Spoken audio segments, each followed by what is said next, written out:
Good evening all my dear friends. नमस्कार। स्वागत है आपका LWE के इस शानदार प्लेटफॉर्म पर। Good evening all my dear friends. नमस्कार। LWE अर्थात लर्न विद एवरग्रीन के इस शानदार प्लेटफॉर्म पर मैं DS बघेल आपका बहुत बहुत स्वागत करता हूं और आशा करता हूं कि आप सभी स्वस्थ होंगे, मस्त होंगे और बहुत ज़बरदस्त तरीके से अपनी पढ़ाई करने में व्यस्त होंगे। जी हाँ, आज अगली क्लास यानी जैसा कि आपको पता है कि इंडियन ज्योग्राफी हमने शुरुआत की है और पिछली क्लास में हमने आपको एक क्लास इसकी हो चुकी है जिसमें हमने आपको भारत एक परिचय जो टॉपिक स्टार्ट किया था उसी टॉपिक को आज हम आगे बढ़ा रहे हैं। तो देखिए, बड़े ध्यान से हम चीज़ों को समझते हैं बड़े आसानी से। तो देखिए, यहाँ पर समझने वाली बात यह है कि ये भारत का मानचित्र है। जी हाँ, तो कोई जल्दबाजी नहीं, कोई एकदम वैसे नहीं। तो देखिए, ये भारत का मानचित्र है, इसमें कुछ तथ्य पूछे जाते हैं। तो देखिए, भारत का उत्तरी राज्य, भारत का उत्तरी राज्य। तो उत्तरी राज्य के बारे में बातचीत करें तो देखिए, पहले यहाँ पर जो था उत्तरी राज्य था इस तरीके से। जम्मू कश्मीर था यहाँ पर, पहले जम्मू कश्मीर उत्तरी राज्य था, लेकिन अब जम्मू कश्मीर नहीं है। अब क्या है आपको पता है, अभी हाल ही के कुछ वर्षों में जम्मू कश्मीर दो केंद्र शासित प्रदेशों में उसका विभाजन कर दिया। लद्दाख, ये ऊपर का जो हिस्सा है ये लद्दाख और ये जम्मू कश्मीर। जी हाँ, लेकिन अब जो सबसे भारत का जो उत्तरी राज्य है वो है आपका ये हिमाचल प्रदेश यानी HP, हिमाचल प्रदेश। तो ये जो है भारत का सबसे जो उत्तरी राज्य है वो क्या है, हिमाचल प्रदेश है। हिमाचल प्रदेश भारत का सबसे उत्तरी राज्य कौन सा है, हिमाचल प्रदेश है, नॉर्दर्न स्टेट। उसके बाद आगे हम देखते हैं अगला, भारत का दक्षिणी राज्य है वो क्या है, दक्षिणी राज्य ये है। देखिए इधर आपका ये तमिलनाडु है, आपका कौन सा है ये, तमिलनाडु। ये भारत का सबसे दक्षिणी राज्य है और सबसे उत्तरी राज्य कौन सा है, हिमाचल प्रदेश। ये शायद आपको दिखाई नहीं दे रहा होगा, थोड़ा सा कलर चेंज करते हैं यहाँ से। ये आपका हिमाचल प्रदेश और यहाँ पर आपका ये तमिलनाडु। तो इस तरीके से कौन सा है, तमिलनाडु है। देखिए, भारत का सबसे उत्तरी राज्य कौन सा है, हिमाचल प्रदेश है। दक्षिणी राज्य कौन सा है, तमिलनाडु है, ये आपका तमिलनाडु। उसके बाद पूर्वी राज्य कौन सा है, पूर्वी राज्य है आपका, पूर्वी राज्य है। उसके बाद लिखते हैं पश्चिमी राज्य। तो जो पश्चिमी राज्य और पूर्वी राज्य है, तो देखिए पूर्वी राज्य ये आपका इस तरीके से यहाँ पर है ये आपका अरुणाचल प्रदेश, AP यानी अरुणाचल प्रदेश। ये आपका भारत का सबसे पूर्वी राज्य है और पश्चिमी राज्य ये आपका गुजरात है। कौन सा है, गुजरात है। तो पूर्वी राज्य कौन सा है, पूर्वी राज्य है आपका अरुणाचल प्रदेश। कौन सा है, अरुणाचल प्रदेश। और आपका पश्चिमी राज्य कौन सा है, गुजरात है। कौन सा है, गुजरात। तो ये बात आप समझ पा रहे होंगे।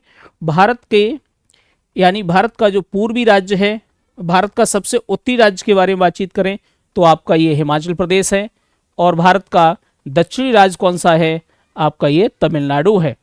और पूर्वी राज्य ये जो आपका अरुणाचल प्रदेश है और पश्चिमी राज्य आपका गुजरात है।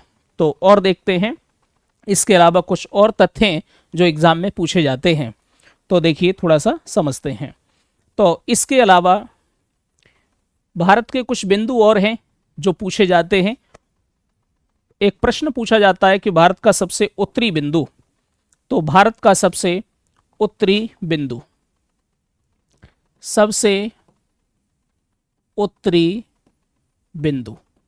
तो जो भारत का सबसे उत्तरी बिंदु के बारे में हम देखेंगे। उसके बाद फिर सबसे दक्षिणी बिंदु के बारे में देखेंगे, दक्षिणी बिंदु, और फिर पूर्वी बिंदु, भारत का सबसे जो पूर्वी बिंदु है उसे देखेंगे हम, और फिर पश्चिमी बिंदु। जिस तरीके से हमने ये अभी राज्य देखे थे उसी तरीके से अब सबसे पूर्वी, पश्चिमी, उत्तरी, दक्षिणी इन बिंदुओं को भी हम देखते हैं।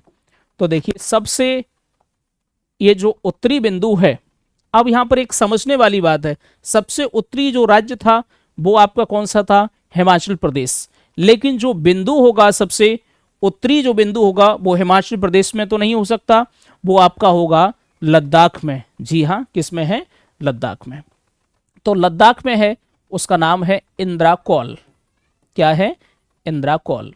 ये कहाँ पर है, लद्दाख में है। कहाँ पर है ये, लद्दाख में है, इधर है ये, लद्दाख में है, इंद्राकोल है यहाँ पर। ठीक है, इंद्राकोल है यहाँ पर लद्दाख में। दक्षिणी बिंदु के बारे में बातचीत करें तो ये आपका तमिलनाडु में है, केप कैमोरिन। दक्षिणी बिंदु Cape Comorin, Comorin, Cape Comorin, या इसी को हम बोलते हैं कन्याकुमारी।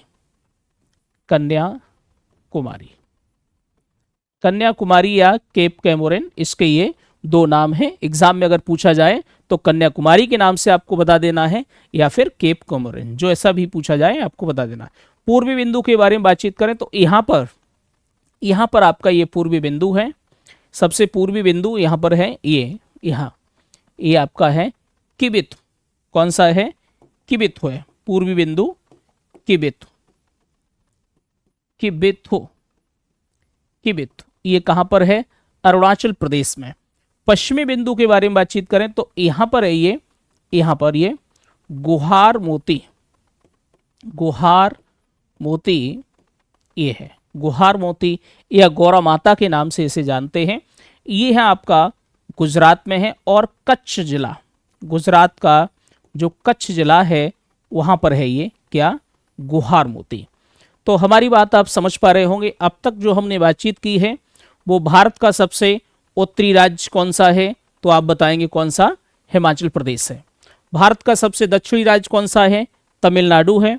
भारत का सबसे पूर्वी राज्य कौन सा है, आपका ये अरुणाचल प्रदेश है। भारत का सबसे पश्चिमी राज्य कौन सा है, वो गुजरात है। और इसी में फिर हमने आगे बातचीत की सबसे उत्तरी बिंदु, तो सबसे उत्तरी बिंदु ये आपका इंद्राकोल है, जो कहाँ पर है, लद्दाख में है। कहाँ पर है ये, लद्दाख में है, लद्दाख। इंद्राकोल कहाँ पर है, ये लद्दाख में है। और ये केप कैमोरिन या कन्याकुमारी ये आपका तमिलनाडु में ही होगा। और किबिथु आपका ये अरुणाचल प्रदेश में है, यानी एपी। अरुणाचल प्रदेश में क्या है, किबिथु है। गुहार मोती ये कच्छ जिला, यानी ये गुजरात के अंतर्गत है। गुजरात के अंतर्गत क्या है, गुहार मोती है, यानी कच्छ जिला में ये आता है। तो मुझे उम्मीद है कि ये बात आप समझ पा रहे होंगे, इतना आपकी समझ में आ गया होगा। तो थोड़ा सा और समझते हैं। देखिए, उत्तर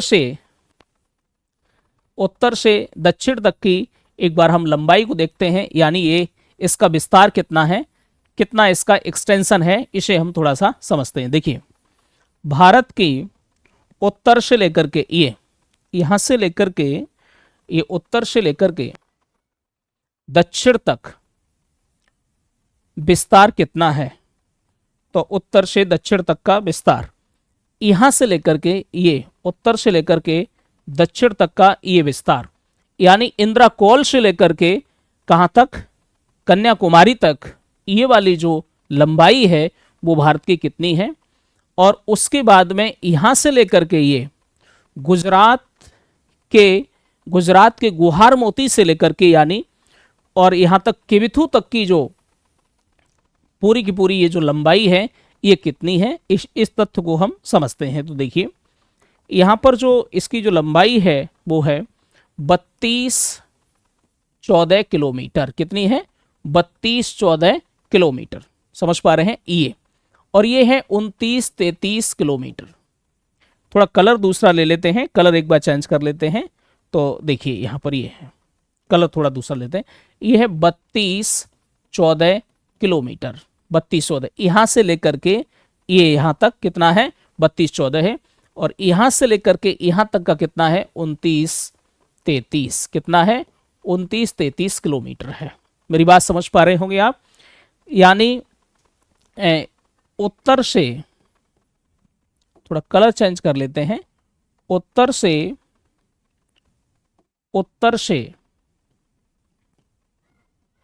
दक्षिण, उत्तर से दक्षिण तक विस्तार, उत्तर से दक्षिण तक का जो विस्तार है, उत्तर से लेकर दक्षिण तक का जो विस्तार है वो कितने किलोमीटर है, और दक्षिण से, सॉरी, और ये पश्चिम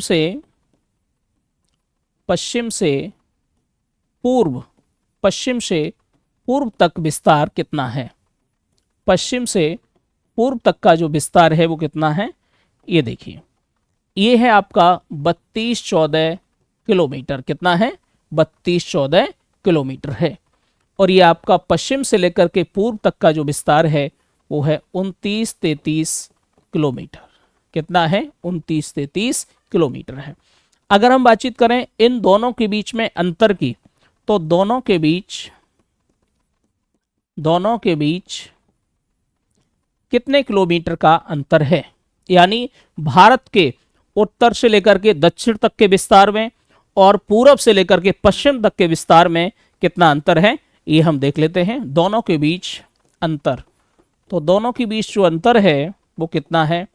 281 किलोमीटर। कितना है?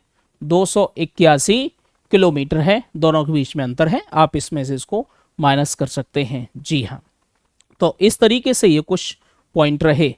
अब थोड़ा सा देखते हैं हम आगे। तो अब इसके बाद में एक और महत्वपूर्ण तथ्य है, उसे थोड़ा सा हम समझते हैं। हमने आपसे कहा कि भारत का सबसे दक्षिणी बिंदु कहा था, तो यहां पर बताया था आपको कन्याकुमारी। कन्याकुमारी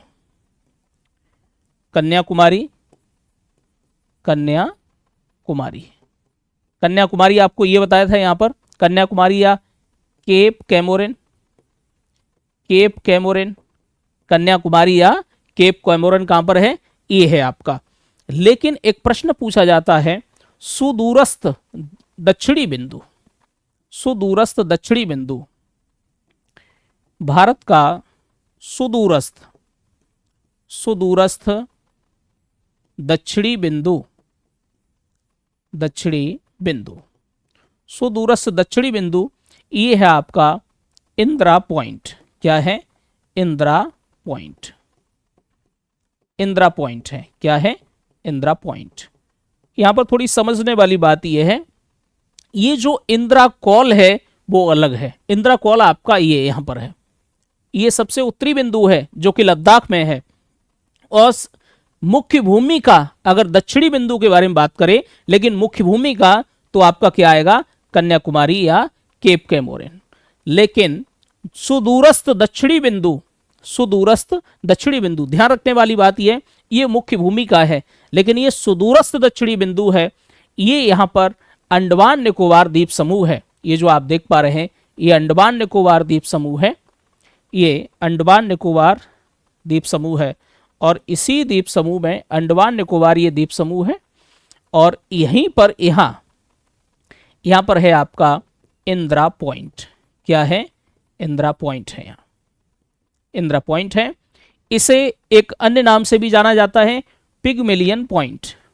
इसका एक अन्य नाम है पिगमेलियन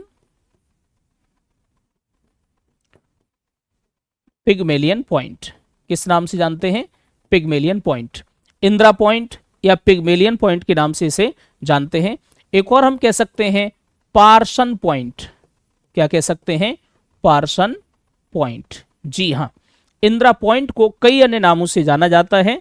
जैसे एक तो है आपका इंदिरा पॉइंट, इसका जो नाम है इंदिरा पॉइंट, ये है आपका भारत का सुदूरस्थ दक्षिणी बिंदु। क्या है? इंदिरा पॉइंट है। और ये सबसे दक्षिणतम बिंदु है, लेकिन इसको दूसरा जो नाम क्या है वो है पिगमेलियन पॉइंट के नाम से जाना जाता है, और पार्सन पॉइंट के भी नाम से इसे जाना जाता है। जी हाँ, अब देखते हैं थोड़ा सा आगे। तो मुझे उम्मीद है कि इतना आपके समझ में आया होगा। तो अब थोड़ी सी और बात समझ लेते हैं। इसके अलावा आपने देखा होगा कि भारत के बीचों बीच से एक रेखा और गुजरती है, एक रेखा गुजरती है भारत के बीचों बीच से, एक रेखा गुजरती है जिसे कर्क रेखा कहते हैं। तो थोड़ा सा मैप लेते हैं, एक दूसरा मैप लेते हैं, तो उससे चीजें क्लियर होंगी। तो देखिए थोड़ा समझते हैं। चलिए, भारत के बीचों बीच से एक रेखा गुजरती है जिसे हम बोलते हैं कर्क रेखा। तो देखिए कर्क रेखा के बारे में थोड़ा समझते हैं। कर्क रेखा, तो कर्क रेखा, कर्क रेखा इसे इंग्लिश में बोलते हैं tropic of cancer, tropic of cancer, tropic of cancer, tropic of cancer इसे बोलते हैं कर्क रेखा। ठीक है, कर्क रेखा। तो ये जो कर्क रेखा इस तरीके से, ये आप देख पा रहे हैं, ये कर्क रेखा है, ये यानी ये कर्क रेखा है। ये 23/1/2 उत्तर अक्षांश होकर के गुजरती है। यानी पहला इसमें जो पॉइंट है वो 23/1/2 उत्तर अक्षांश, उत्तर 23/1/2 उत्तर अक्षांश से होकर के गुजरती है। क्या? कर्क रेखा। उत्तर अक्षांश, उत्तर अक्षांश से होकर के गुजरती है कर्क रेखा। 23/1/2 उत्तर अक्षांश से होकर के गुजरती है। उत्तर अक्षांश, ये थोड़ा सा गलती हुई, उत्तर अक्षांश, उत्तर अक्षांश से होकर के ये गुजरती है। जी हाँ, कर्क रेखा 23/1/2 उत्तर अक्षांश से होकर के गुजरती है। उसके बाद ये जो भारत को, ये इसके कर्क रेखा के उत्तर में और दक्षिण में अलग अलग कटबंध हैं। कर्क रेखा भारत, अगर हम पूछें कि भारत किस कटबंध में स्थित है, भारत किस कटबंध में स्थित है, तो देखिए भारत किस कटिबंध में, कटिबंध में स्थित है, भारत किस कटबंध में स्थित है। तो यहां समझने वाली बात है, बड़े ध्यान से समझिए। ये जो कर्क रेखा भारत के लगभग बीचों बीच से होकर के ये गुजर रही है, इससे कर्क रेखा के दक्षिण में, कर्क रेखा के दक्षिण में यहां है उष्ण कटिबंध। क्या है? उष्ण कटिबंध। बात समझ पा रहे हैं? कर्क रेखा के दक्षिण में उष्ण कटिबंध है और कर्क रेखा के उत्तर में है उपोष्ण कटिबंध। क्या है? उपोष्ण कटिबंध, उपोष्ण कटिबंध। कर्क रेखा के उत्तर में पूरा का पूरा जो क्षेत्र है भारत का, वो क्या है? उपोष्ण कटिबंध है। और कर्क रेखा के दक्षिण में ये वाला जो है वो क्या है? उष्ण कटिबंध है। क्या है? उष्ण कटिबंध। क्लियर है? मेरी बात समझ पा रहे हैं? तो कर्क रेखा यानी भारत को दो भागों में, उपोष्ण कटिबंध और उष्ण कटिबंध में डिवाइड करती है। यानी कहने का तात्पर्य यह है कि भारत किस कटिबंध में स्थित है। तो इसका जो उत्तर है भारत, भारत उष्ण एवं उपोष्ण कटिबंध, उपोष्ण कटिबंध, उपोष्ण कटिबंध में है। भारत किस कटिबंध में है? उष्ण कटिबंध और उपोष्ण कटिबंध में स्थित है। तो कर्क रेखा भारत के 8 राज्यों से होकर के गुजरती है। जी हाँ, 8 राज्यों से होकर के गुजरती है। कितने राज्यों से होकर गुजरती है? 8। तो देख लेते हैं ये कौन कौन से राज्य हैं। 8 राज्य देखिए, एक तो है, इधर से शुरुआत करते हैं, आप देख लीजिए, पहले समझिए। देखिए गुजरात है, मध्य प्रदेश है, छत्तीसगढ़ है, झारखंड है, वेस्ट बंगाल है, यानी पश्चिम बंगाल है। इधर जो बांग्लादेश से जो इधर की तरफ है, बांग्लादेश से पश्चिम की तरफ है, उसमें कितने राज्य हैं? 6 राज्य हैं। कितने राज्य हैं? 6। और बांग्लादेश से जो पूर्व की तरफ है उसमें 2 राज्य हैं। कुल मिलाकर के 8 राज्यों से होकर के गुजरती है कर्क रेखा।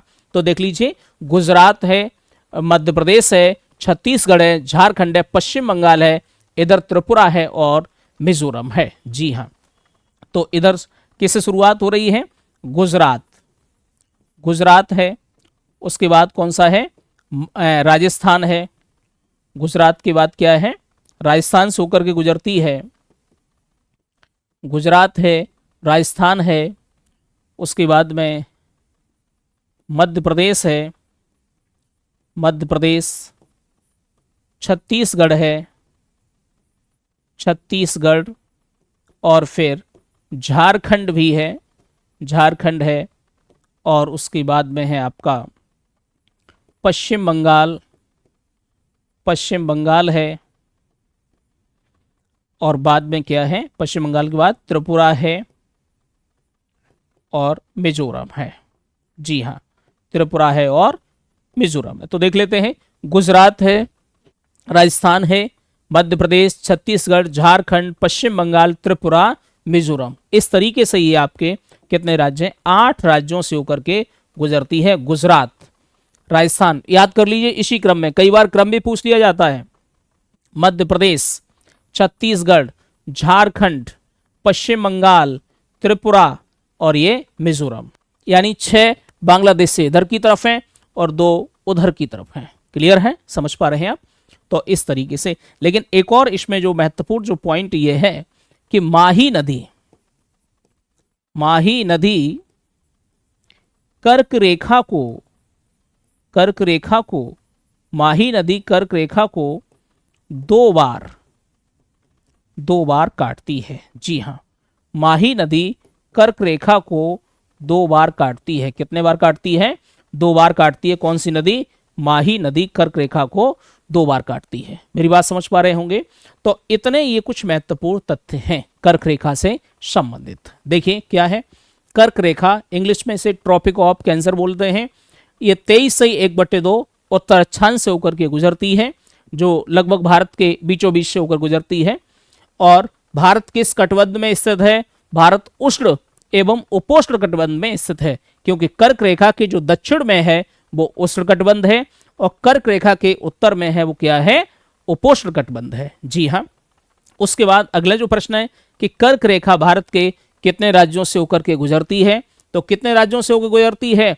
8 राज्यों से होकर के गुजरती है। ये क्रम आपको याद होना चाहिए। जी हाँ, ये क्रम आप याद रखिए। गुजरात है, उसके बाद राजस्थान है, उसके बाद मध्य प्रदेश है, फिर क्या है? बोलिए मेरे साथ। गुजरात है, भूल गए क्या? गुजरात है, राजस्थान है, मध्य प्रदेश है, छत्तीसगढ़ है, झारखंड है, यानी 6 इधर हैं, 2 उधर। कौन कौन से? त्रिपुरा और मिजोरम। जी हाँ, इस तरीके से तो कई बार इनका क्रम भी पूछ सकता है। और इसकी एक ट्रिक भी है जो अभी हम बता रहे हैं आपको, मित्र पर गमछा झार। ये इसकी ट्रिक है, काफी पॉपुलर ट्रिक है, कहीं भी आप पढ़िए। ये ट्रिक अधिकांश से टीचर यूज करते हैं, सबको बताते हैं। जैसे मित्र पर गमछा झार, तो मैं यहां लिख रहा हूं मित्र पर गमछा झार, अभी बता रहे हैं आपको। तो लेकिन उससे देखिए, माही नदी कर्क रेखा को 2 बार काटती है। एक ये महत्वपूर्ण पॉइंट है, माही नदी कर्क रेखा को 2 बार काटती है। एक और पॉइंट है, उसके बाद वो ट्रिक बताते हैं। तो देखिए, माही नदी कर्क रेखा को 2 बार काटती है। एक जो अगला पॉइंट है उसे हम और समझ लेते हैं कि जो एक ऐसा शहर जो कर्क रेखा पर स्थित है, देखिए एक कर्क रेखा पर स्थित शहर, कर्क रेखा पर, कर्क रेखा पर, कर्क रेखा पर स्थित शहर, कौन सा शहर है जो कर्क रेखा पर स्थित है? जी हां, आपको वैसे तो पता ही होगा, रांची। जी हां, झारखंड की राजधानी रांची कर्क रेखा पर स्थित शहर है। समझ पा रहे हैं? कर्क रेखा पर स्थित शहर कौन सा है? झारखंड की राजधानी रांची, जो कर्क रेखा पर स्थित है। अब देख लेते हैं इन 8 राज्यों को लेकर के ट्रिक के बारे में हम बात कर लेते हैं। मित्र पर गमछा झार। जी हाँ, इतना आपके समझ में आ गया होगा, मुझे उम्मीद है। तो देखते हैं आगे। लेकिन यहां पर देखिए, थोड़ा सा और समझते हैं, इसे थोड़ा सा ये मिटाते हैं, ठीक है। उसके बाद में कुछ और पॉइंट हम देखेंगे इससे संबंधित, अगर कोई होगा तो। वैसे है एक आध पॉइंट, वैसे आपका ये यूपी पुलिस के लिए है, तो मैं चाहता हूं कि ज़्यादा डिटेल में चीज़ें ना हो, क्योंकि समय ज़्यादा नहीं है एग्ज़ाम होने के लिए, तो इसलिए कुछ महत्वपूर्ण तथ्य बताए जाएं, वो ज़्यादा अच्छी बात है। लेकिन फिर भी तो देख लीजिए। देखिए, मित्र पर गमछा झार, मित्र पर गमछा झार, मित्र पर गमछा झार, ये कुछ एक ट्रिक है। तो देखिए ये आपका जो में है इससे क्या बन रहा है, मिजोरम। क्या है, मिजोरम। में से क्या है, मिजोरम है। और ये त्र है, इससे बन रहा है त्रिपुरा। क्या है, त्रिपुरा। ये प है, इससे क्या है, पश्चिम बंगाल। प से क्या है, पश्चिम बंगाल। र से क्या है, राजस्थान। क्या, राजस्थान। ग से क्या है, गुजरात। क्या है, गुजरात है। ग से क्या है, गुजरात है। और ये म से क्या है, यहां पर मध्य प्रदेश। क्या है भैया, मध्य प्रदेश। म से ये मध्य प्रदेश है। छ से आपका ये छत्तीसगढ़। क्या है, छत्तीसगढ़ है। और यहाँ झार से आपका झारखंड है। जी हाँ, क्या है, झारखंड। तो गिन लीजिए 1 2 3 4 5 6 7 8। जी हाँ, मित्र पर गमछा झार, ये काफी पॉपुलर ट्रिक है। लेकिन ये ट्रिक आपकी धरी की धरी रह जाएगी जब वो आपसे सीक्वेंस पूछ लेगा। जी हाँ, कि उत्तर से पश्चिम या पश्चिम से उत्तर कौन कौन से राज्यों से होकर के कर्क रेखा गुजरती है, ऐसी तो। लेकिन खैर आपकी इच्छा है, ट्रिक की अपनी एक सीमा होती है, लेकिन कॉन्सेप्ट बहुत ज़्यादा महत्वपूर्ण होता है। तो मुझे उम्मीद है ये चीज़ें आपके समझ में आ गई होंगी। चलिए मैं 2 तथ्य आपको और बता दे रहा हूँ। वैसे इच्छा नहीं थी लेकिन बता ही दे रहा हूँ आपको। देखिए कर्क रेखा जो सबसे ज़्यादा जो गुजरती है, सबसे ज़्यादा जो विस्तार है कर्क रेखा का, वो है आपका मध्य प्रदेश में। मध्य प्रदेश में सबसे ज़्यादा लंबाई है कर्क रेखा की। लेकिन जो सबसे कम है, आप देख पा रहे होंगे, राजस्थान में। राजस्थान में यहाँ तो मैप इतना बड़ा है इसलिए आपको दिखाई दे रहा है। अगर बहुत छोटा अगर मैप हो तो फिर ढूंढना थोड़ा सा मुश्किल होता है कि राजस्थान से गुजरती भी है या नहीं गुजरती है। लेकिन सच में राजस्थान से गुजरती है। आप देखिए बहुत थोड़ा सा हिस्सा राजस्थान में, बिल्कुल ये देखिए आप इस तरीके से आप देख पा रहे हैं, बहुत थोड़ा सा हिस्सा राजस्थान में है। और सबसे ज़्यादा जो विस्तार है कहाँ पर है, वो मध्य प्रदेश में।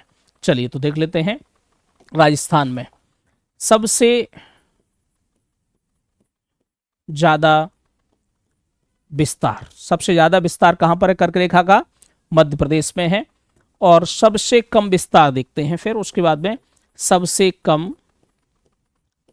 कम विस्तार इसका कहाँ पर है, वो है आपका राजस्थान में। तो सबसे ज़्यादा विस्तार कहाँ पर है, मध्य प्रदेश। कहाँ पर है ये आपका, मध्य प्रदेश यानी एमपी में है। और सबसे ज़्यादा विस्तार मध्य प्रदेश से एमपी में है। और सबसे कम कहाँ पर है बताइए, राजस्थान। कहाँ पर है, राजस्थान में है। क्या ये बात समझ पा रहे हैं आप? मुझे उम्मीद है कि ये बातें आपके समझ में आ गई होंगी।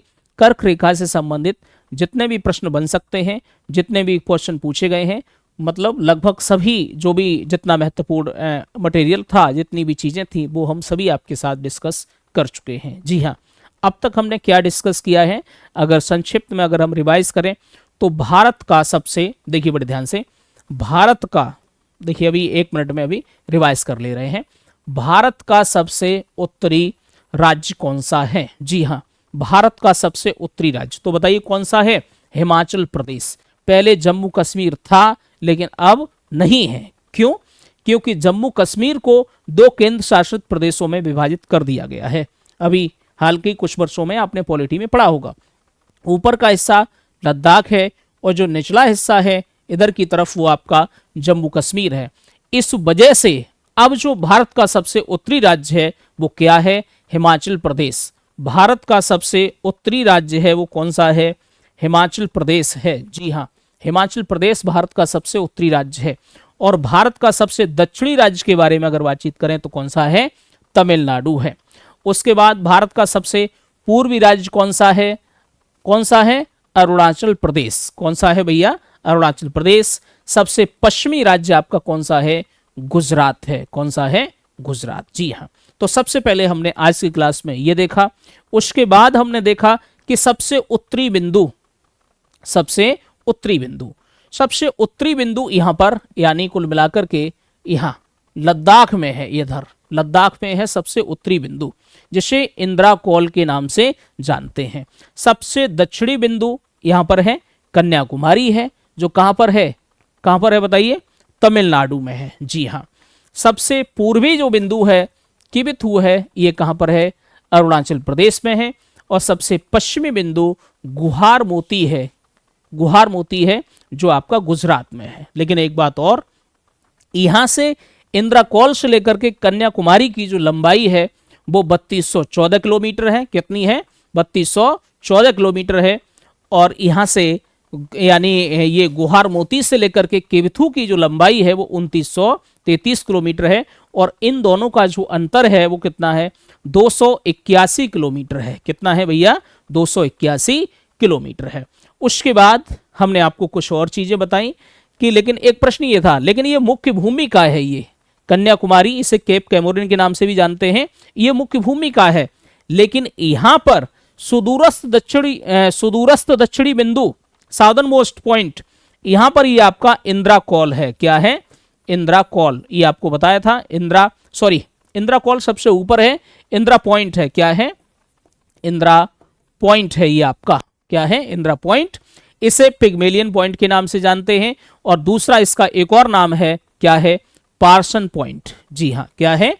पार्सन पॉइंट है। ये ग्रेट निकोबार में है। कहां पर है ये? ग्रेट निकोबार में है। जी हाँ, कहां पर है ये? ग्रेट निकोबार में है। इसके बारे में हम आगे और बातचीत करेंगे जब ये अंडमान निकोबार द्वीप समूह पढ़ाएंगे अगले चैप्टर में, दूसरा चैप्टर जब पढ़ाएंगे तब इसके बारे में और बातचीत करेंगे। जी हाँ, इतना हमने देख करके फिर हमने देखा कि कर्क रेखा भारत के लगभग बीचों बीच से गुजरती है, जिसका मान है 23.1/2 अंश। कितना मान है? 23.1/2 अंश। क्लियर है? और ये भारत के 8 राज्यों से होकर के गुजरती है। कितने राज्यों से होकर गुजरती है? 8 से। कौन कौन से होते हैं? इधर से शुरुआत करिए, इधर से। गुजरात है, उसके बाद मध्य प्रदेश है, फिर छत्तीसगढ़ है, फिर कौन सा है? गुजरात है, राजस्थान भूल गए, छुटकू बार, मतलब थोड़ा सा हिस्सा राजस्थान। गुजरात है, गुजरात, राजस्थान है, फिर मध्य प्रदेश है, छत्तीसगढ़ है, झारखंड है, पश्चिम बंगाल है, यानी 6 इधर है, यानी बांग्लादेश से 6 इधर की तरफ है और 2 उधर की तरफ, त्रिपुरा और मिजोरम। इस तरीके से ये 8 है। क्लियर है? मित्र पर गमछा झार, ये आपकी ट्रिक है, ये बता चुके हैं। उसके बाद में थोड़ा सा आपको ध्यान रखना है, सबसे ज्यादा जो विस्तार है कर्क रेखा का वो मध्य प्रदेश में है, और सबसे कम विस्तार है वो कहां पर है? गुजरात में है। ये तथ्य आपके सामने लिखे हुए हैं। साथ ही साथ हमने बताया कि माही नदी कर्क रेखा को 2 बार काटती है। कितने बार काटती है माही नदी? कर्क रेखा को 2 बार काटती है। जी हाँ। उसके बाद कुछ और भी हमने पॉइंट बताए थे, यानी भारत किस कटिबंध में आता है?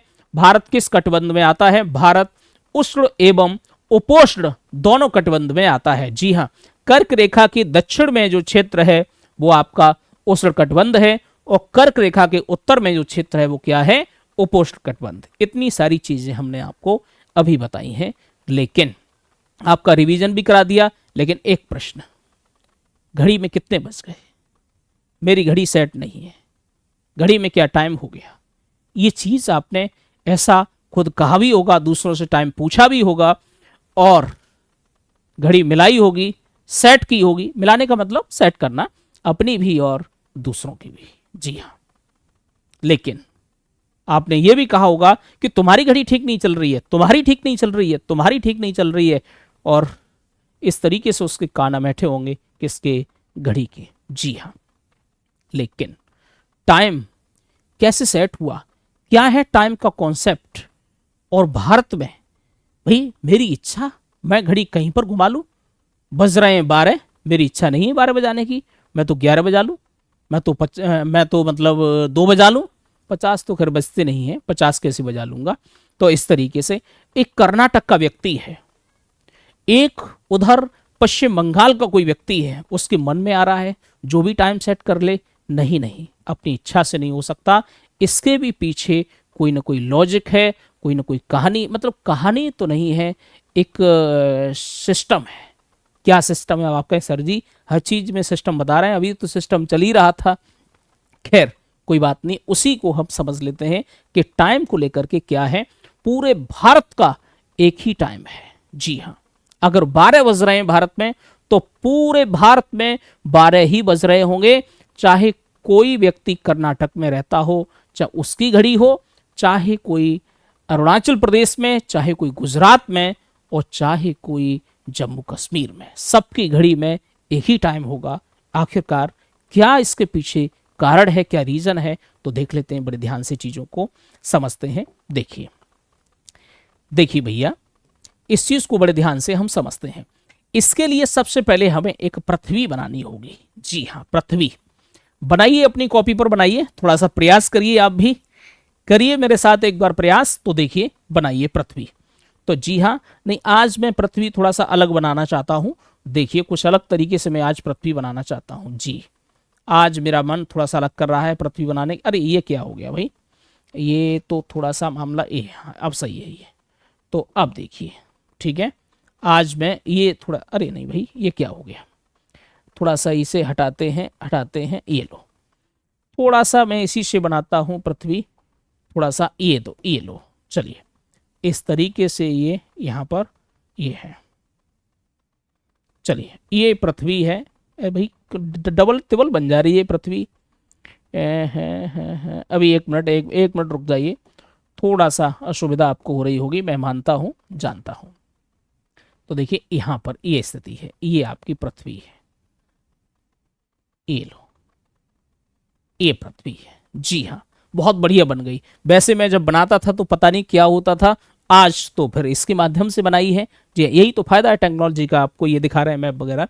तो देखिए, ये हमारी पृथ्वी है, और इसके यहाँ पर एक रेखा होकर के यहाँ से गुजरती है, यहाँ से एक रेखा होकर के गुजरती है।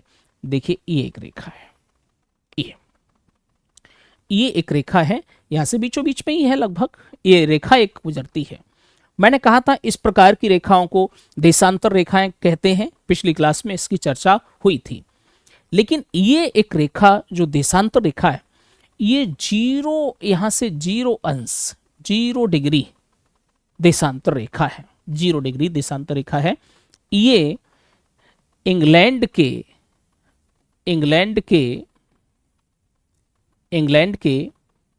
ग्रीनविच वेधशाला से होकर के गुजरती है। ग्रीनविच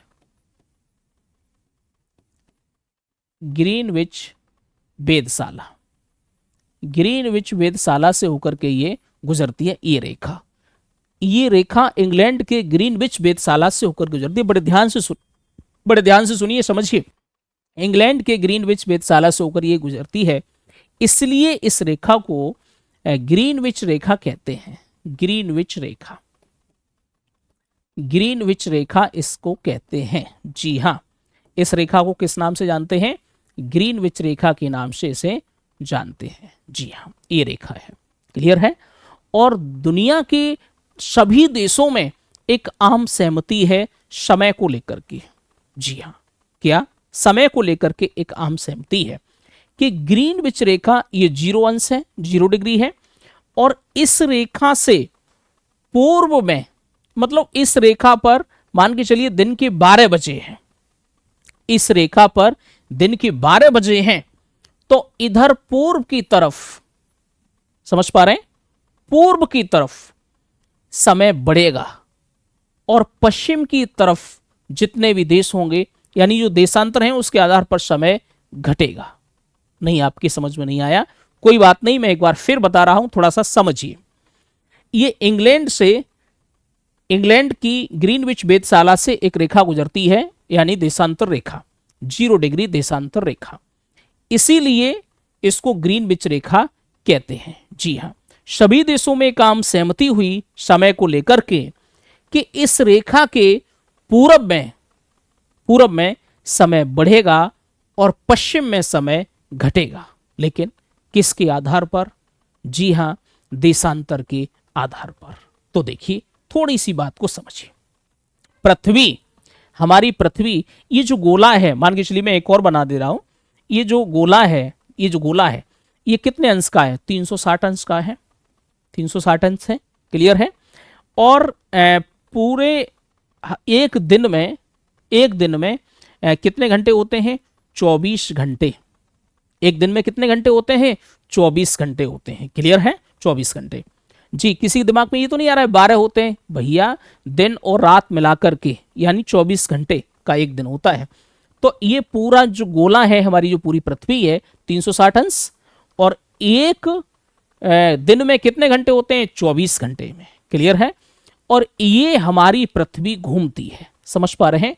अपने अक्ष पर घूर्णन करती है, नहीं करती है, और 24 घंटे में एक चक्कर लगा देती है अपने अक्ष पर। क्लियर है? तो 360 अंश घूम जाती है कितनी देर में? 24 घंटों में। तो हम 24, अगर एक अंश बराबर अगर हम निकालें तो 24 को, इसको हम कट कर ले रहे हैं, इसे हम कट कर ले रहे हैं। देखिए, इसे कट कर ले रहे हैं, देखिए इसे 12 से कट कर ले, देखिए 12 दूनी 24 और 12 तिया 36, समझ पा रहे हैं? 12 2 जा 14 और 12 3 जा 36, 12 2 जा 24, 12 2 जा 24 हो गए ना, हाँ वो बोल दिया मैंने, और 12 3 जा 36। क्लियर है?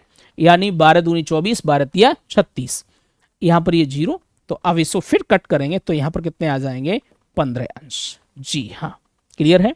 यानी 1 घंटा बराबर, 1 घंटा बराबर, ऐसे समझिए, जब 24 घंटों में 360 अंश घूम जाती है हमारी पृथ्वी, तो 1 घंटे में कितने अंश घूमती है? जी हाँ, 1 घंटे में कितने अंश घूमती है? 15 अंश। क्लियर है? कितने अंश घूमती है? 15 अंश। यानी 15 अंश बराबर 1 घंटा। थोड़ा सा ध्यान से समझिए, आपको लग रहा होगा कि मामला कुछ जटिल हो रहा है, जटिल नहीं हो रहा है। 15 अंश बराबर 1 घंटा। 1 घंटा। अगर हम इसे एक अंश का अगर मान निकालें, एक अंश का मान, तो एक अंश बराबर, तो कितना कर देंगे? एक अंश बराबर कितना कर देंगे? ये कर देंगे हम 60। 1 घंटा में कितनी मिनट? 60। 60 बट्टे 15, यानी 15 चौक 60, यानी 4 मिनट। 4 मिनट। एक अंश बराबर कितना हो गया? 4 मिनट। जी हाँ, एक अंश बराबर 4 मिनट हो गया। तो एक अंश बराबर कितना हो गया मान? 4 मिनट। अब मेरी बात को बड़े ध्यान से सुनिए, समझिए। हमने कहा इस ग्रीनविच रेखा से पूर्व की तरफ समय बढ़ेगा और पश्चिम की तरफ समय घटेगा। समझ पा रहे हैं? पश्चिम की तरफ समय घटेगा। यानी अगर पूर्व में एक अंश अगर बढ़ेगा, देशांतर एक अंश, तो 4 मिनट समय बढ़ेगा। 2 अंश तो 8 मिनट अंतर होगा। ऐसे समझिए कि, मान के चलिए, ऐसे समझिए, यहां पर अगर 12 बज रहे हैं, यहां पर अगर 12 बज रहे हैं, और पूर्व में कोई यहां पर एक और देशांतर रेखा है 15 अंश पर, तो यहां पर 1 बज जाएगा। क्लियर है? कितना बजेगा? 1। और कोई 30 अंश पर है, 30 अंश पर है, तो कितना हो जाएगा? यहां पर 2 घंटा आगे होगा इससे समय। समझ पा रहे हैं? नहीं समझ पा रहे? इसी तरीके से यहां पर ये 15 अंश इधर, समझ पा रहे हैं, पश्चिम में समय 11 बजेंगे, और 30 अंश इधर की तरफ समय कितना बजेगा? यानी 10 बजेंगे। क्लियर है? समझ पा, टाइम कितना होगा? 10। नहीं समझ पा रहे? ये ग्रीनविच रेखा है, इससे पूर्व की तरफ समय बढ़ेगा, एक अंश बराबर 4 मिनट के हिसाब से बढ़ता रहेगा, और पश्चिम की तरफ समय घटेगा, एक अंश पीछे जाएंगे, 4 मिनट घट जाएंगे। यानी 15 अंश बराबर 1 घंटा है। समझ पा रहे हैं? ये बात समझ पा रहे हैं? इसी तरीके से पूर्व की तरफ समय बढ़ेगा और पश्चिम की तरफ समय घटेगा। जी हाँ। अब आप कहेंगे इतनी सी बातें, यूपी पुलिस का हमें एग्जाम देना है, काहे समझा रहे हो गुरुजी? काहे समझा रहे सर जी? बड़े ध्यान से समझिए, क्योंकि रटते हैं आप, मोस्टली ज्यादातर आप में से बच्चे रटते होंगे, इसीलिए ये बात आपको समझा रहे हैं। अगर आपकी समझ में आ गया हो तो देखिए, इसी तरीके से भारत में यानी एक मानक समय रेखा खींची गई। जी हाँ, मानक समय रेखा खींची गई। जो मानक समय रेखा है, वो रेखा खींची गई, वो इस तरीके से, ये जो रेखा खींची गई है वो इस तरीके से, ये स्थिति है मानक समय रेखा। इस रेखा के आधार पर ही भारत का समय तय होता है, और जो पूरे भारत में जो समय मान्य होता है, यानी भारतीय मानक समय रेखा इसको कहते हैं। जी हाँ, क्या बोलते हैं? भारतीय मानक समय रेखा। भारतीय मानक समय रेखा, इस रेखा को हम कहते हैं। जी हाँ, लिख लें आप, भारतीय मानक समय रेखा। तो भारतीय मानक समय रेखा, भारतीय मानक समय रेखा, भारतीय मानक समय रेखा। क्लियर है? मुझे उम्मीद है कि आप समझ पा रहे होंगे। थोड़ा सा इसे मिटाते हैं तो यहाँ अब देखिए थोड़ा समझ लेते हैं। ठीक है, तो देखिए अब बड़े ध्यान से यहाँ पर चीजों को हम समझते हैं। देखिए भारतीय मानक समय जो रेखा है, भारतीय मानक समय रेखा है, वो 5 राज्यों से होकर के गुजरती है। कितने राज्यों से होकर गुजरती है? 5 राज्यों से होकर के गुजरती है। कितने राज्यों से होकर गुजरती है? 5 राज्यों से होकर के गुजरती है। देखिए ये जो राज्य हैं भारतीय मानक समय, यानी एक देशांतर है, ये समझ पा रहे हैं, देशांतर है, और ये 5 राज्यों से होकर के गुजरती है। लेकिन उससे पहले मेरी बात को समझिए, ये 82/1/2 है। 82/1/2 है। बड़े ध्यान से समझिए, इसका जो देशांतर है 82/1/2 अंश है पूर्वी देशांतर पर ये है। समझ पा रहे हैं? तो अब देखिए यहां पर, यहां पर आपने देखा था ये जो है आपकी ग्रीनविच रेखा। क्लियर है? और इस ग्रीनविच रेखा से आपको पता है कि भारत कहां पर है? यहां पर है भारत। इस तरीके से यहां पर ये भारत यहां पर है, ये पूरब में है। समझ पा रहे हैं? और इस तरीके से ये जो रेखा है 82/1/2, क्या समझ पा रहे हैं? 82/1/2। अब देखिए यहां पर 15 के हिसाब से 15 अंश बराबर कितने? 15 अंश बराबर 1 घंटा। समझ पा रहे हैं? 15 अंश बराबर 1 घंटा है। 15 अंश बराबर क्या है? 1 घंटा है। समझ पा रहे हैं? उसके बाद में ये कुछ नहीं है, यहां पर ये थोड़ा सा हो गया। 15 अंश बराबर 1 घंटा। समझ पा रहे हैं? 1 घंटा। तो 15 पन्ना 75, यानी 75 अंश बराबर कितना? 5 घंटा। मेरी बात समझ पा रहे हैं? 5 घंटा। उसके बाद में जो आधा उतना बचा, 7.5 और बचा। 7.5 बराबर कितना? 30 मिनट। क्लियर है? 15 अंश में जब 1 घंटा है तो 7.5 अंश में कितना होगा? 30 मिनट। इस तरीके से 5 घंटा 30 मिनट, 5 घंटा 30 मिनट, 5 घंटा 30 मिनट समय ज्यादा है। कहां से? ग्रीनविच रेखा से। इस रेखा से समय ज्यादा है। कहां पर? भारत का समय। समझ पा रहे हैं? भारत का समय इंग्लैंड के समय से कितना आगे है? 5.5 घंटे। क्यों आगे है? आप इस बात को समझ पा रहे होंगे, क्योंकि 82/1/2 भारत का मानक, जो भारतीय मानक समय रेखा है, इसको लेकर के पूरे भारत में समय निर्धारित है इसी रेखा से, इसलिए 5.5 घंटे समय आगे है। मेरी बात समझ पा रहे होंगे? चलिए थोड़ा सा हम और समझ लेते हैं। ये जो रेखा है, ये जो रेखा है मानक समय रेखा है, ये भारत के 5 राज्यों से होकर के गुजरती है। कितने राज्यों से होकर गुजरती है? 5 राज्यों से होकर के ये गुजरती है। जी हाँ। कौन कौन से वो राज्य हैं? वैसे तो आपके सामने ही हैं। कौन कौन से ये राज्य हैं? वैसे आपके सामने हैं, तो देख लेते हैं। कौन कौन से हैं। ये हैं, देखिए समझिए बड़े ध्यान से। एक तो ये आपका है उत्तर प्रदेश, 5 राज्यों से होकर के गुजरती है। 5 राज्यों से होकर के गुजरती है। कौन सी रेखा? भारत की मानक समय रेखा। भारतीय मानक समय रेखा। थोड़ा कलर चेंज कर लेते हैं। भारतीय मानक समय रेखा। भारतीय मानक समय रेखा कितने राज्यों से होकर के गुजरती है? 5 राज्यों से होकर के गुजरती है। जी हाँ, देख लेते हैं। तो एक ही है आपका उत्तर प्रदेश। जी हाँ, कौन सा है? उत्तर प्रदेश है आपका, उत्तर प्रदेश। दूसरा है आपका मध्य प्रदेश। कौन सा है? मध्य प्रदेश है, यानी एमपी है। दूसरा आपका कौन सा है? मध्य प्रदेश, एमपी। तीसरा है आपका छत्तीसगढ़। कौन सा है? छत्तीसगढ़ है। उसके बाद और है आपका उड़ीसा। कौन सा है? उड़ीसा है। और एक है आपका कौन सा? आंध्र प्रदेश। आंध्र प्रदेश है, आंध्र प्रदेश है। समझ पा रहे हैं? यानी जो भारतीय मानक समय रेखा है, ये भारत के 5 राज्यों से होकर के गुजरती है। कौन कौन से? उत्तर प्रदेश, मध्य प्रदेश, छत्तीसगढ़, उड़ीसा, आंध्र प्रदेश। जी हाँ।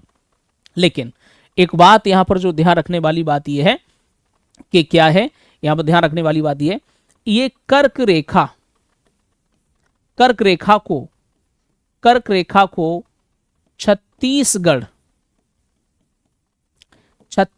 में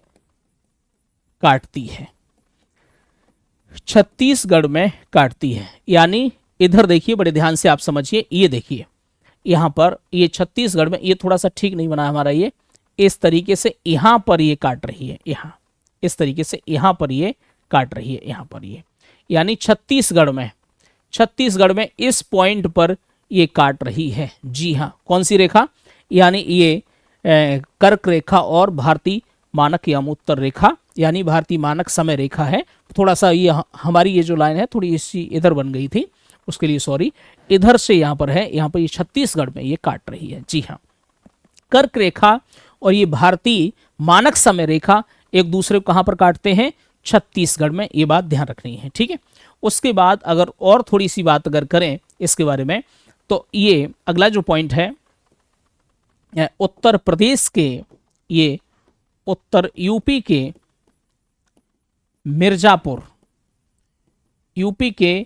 मिर्जापुर से होकर के गुजरती है। कौन? भारतीय मानक समय रेखा, उत्तर प्रदेश के मिर्जापुर, या फिर प्रयागराज के नैनी से। ये यहां पर ध्यान रखने वाली बात है, नैनी से। अगर आपके ऑप्शन में प्रयागराज के निकट नैनी से होकर गुजरती है, अगर ये हो, या उत्तर प्रदेश के मिर्जापुर से होकर गुजरती है, यानी कई किताबों में मिर्जापुर, उत्तर प्रदेश, ये दोनों ही तथ्य दरअसल देखने के लिए मिलते हैं। तो मुझे उम्मीद है कि ये चीज़ें आपकी समझ में आ गई होंगी। चलिए, इसके बाद अगर हम और चीज़ों को अगर समझें, तो मुझे उम्मीद है कि पहले तो ये इतना आपके समझ में आ गया होगा। क्लियर है? मुझे उम्मीद है यहाँ तक आपकी समझ में आ गया होगा और किसी प्रकार का कोई डाउट नहीं होगा। लेकिन खैर, अब वक्त इजाज़त नहीं दे रहा है जो कि आपको आगे और बढ़ाए, तो इसलिए आप देखते हैं यहाँ से आगे की जो क्लास है वो चीज़ें हम हैं, यानी भारत की सीमा, स्थलीय सीमा और जलीय सीमा देखते हैं। भारत की सीमा तो ये हम आपको कराएंगे, लेकिन अगली क्लास में।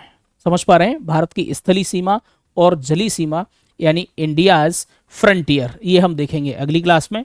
मुझे उम्मीद है कि ये क्लास आपके लिए फ़ायदेमंद होगी और जो भी चीज़ें आपको समझाई गई हैं ये आपकी ज़रूर समझ में आई होंगी। और फिर भी अगर किसी भी प्रकार का कोई डाउट है तो आप कमेंट ज़रूर करें। मैं प्रयास करूंगा कि आपके कमेंट का, आपके सवालों का मैं जवाब दूं। अब मैं चाहूँगा आपसे इजाज़त। सभी मित्रों को नमस्कार।